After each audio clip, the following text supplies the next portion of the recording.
வணக்கம், வணக்கம், வணக்கம் நண்பர்களே. அதாவது செந்தில் பாலாஜி மீது பார்த்தீங்கன்னா, குற்றம் சாட்டும் அளவுக்கு பாஜகவினர் நேர்மையானவர்கள் கிடையாது. அப்படின்ற மாரி கே.எஸ். அழகிரி ஒரு பேட்டி ஒண்ணு அளிச்சிருக்கிறாரு. அத பத்தின ஒரு முழுமையான தகவல தான் இந்த வீடியோல பார்க்க இருக்கிறோம். அதுக்கு முன்னாடி நம்ம சேனல சப்ஸ்கிரைப் பண்ணி பெல் ஐகான கிளிக் பண்ணி வச்சுக்கோங்க. வாங்க என்ன தகவல் இருக்குன்றத முழுமையா பார்க்கலாம்.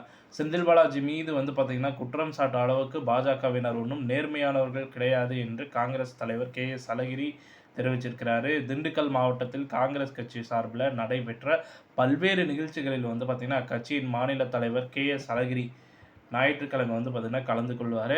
ஸோ அப்போது பார்த்தீங்கன்னா, செய்தியாளர்களிடம் அவர் கூறியது என்னன்னு பார்த்தீங்கன்னா, காமராஜரின் பிறந்தநாள் அன்று கல்வி வளர்ச்சி நாளாக கொண்டாடப்பட்டு வருகிறது. இதைவிட வேறு வகையில் அவருக்கு மரியாதை செய்ய முடியாது. தொழில்துறை அணைக்கட்டுகள், விவசாய மேம்பாடு அனைத்து கிராமங்களிலும் பார்த்தீங்கன்னா, கல்வி என தமிழகத்தின் வளர்ச்சிக்காக உயிர்நாடியாக உறுதுணையாக இருந்தவர் தான் காமராஜர். அவரது வழிகாட்டுதலே பார்த்தீங்கன்னா, தமிழக கல்வியில் முன்னேற்றியதற்கு முக்கிய காரணம். 9 ஆண்டுகால பாஜக ஆட்சியில் தமிழகத்துக்கு ஒரு புதிய திட்டத்தை கூட பார்த்தீங்கன்னா கொடுக்கல. ஏற்கனவே அறிவிக்கப்பட்ட திட்டங்கள் தான் பார்த்தீங்கன்னா, தற்பொழுது நடைபெற்று வந்துட்டுருக்கிறது. தமிழகத்தை பார்த்தீங்கன்னா, ஒட்டுமொத்தமா மத்திய அரசு பார்த்தீங்கன்னா, அதாவது மத்திய பாஜக அரசு பார்த்தீங்கன்னா புறக்கணிக்கிறது. அமைச்சர் செந்தில் பாலாஜி மொரீஷியஸ் தீவுல பார்த்தீங்கன்னா, பணத்த பதுக்கி வச்சிருக்கிறதா அண்ணாமலை குற்றச்சாட்டு வச்சிருக்கிறாரு. அதன் அடிப்படையில ஆதாரம் இல்லாமல், நாகரீகம், பண்பாடு இல்லாமல் அவர் பேசி வருகிறார். செந்தில் பாலாஜி மீது குற்றச்சாட்டுகள் நிரூபிக்கப்படாத வரை அவர் குற்றவாளி கிடையாது. 33 மத்திய அமைச்சர்கள் மீது குற்றச்சாட்டுகள் உள்ளன அப்படின்ற மாரி சொல்லியிருக்கிறாரு. செந்தில் பாலாஜி மீது குற்றம் சாட்டும் அளவுக்கு பாஜகவினர் ஒண்ணும் நேர்மையானவர்கள் கிடையாது.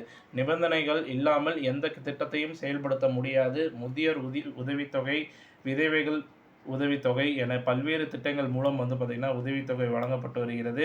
எனினும் 80% பெண்களுக்கு மகளிர் உரிமை தொகை கிடைக்கும். இந்த ஒரு திட்டமானது பார்த்தீங்கன்னா, தொடங்கும் போதே குறை சொல்லக்கூடாது. குறைபாடுகள் இருந்தால் முதல்வர் நிவர்த்தி செய்வார். திட்டத்தை கொச்சப்படுத்துவதற்காக எதிர்க்கட்சிகள் குறை கூறுகின்றனர். நரேந்திர மோடி 9 ஆண்டுகளில் எதையும் செய்யவில்லை. சாதனையை சொல்லி வாக்கு கேட்க முடியாது என்பதால் ஜாதியை சொல்லி வெற்றி பெறுவதற்கு திட்டமிட்டு வருகிறார்.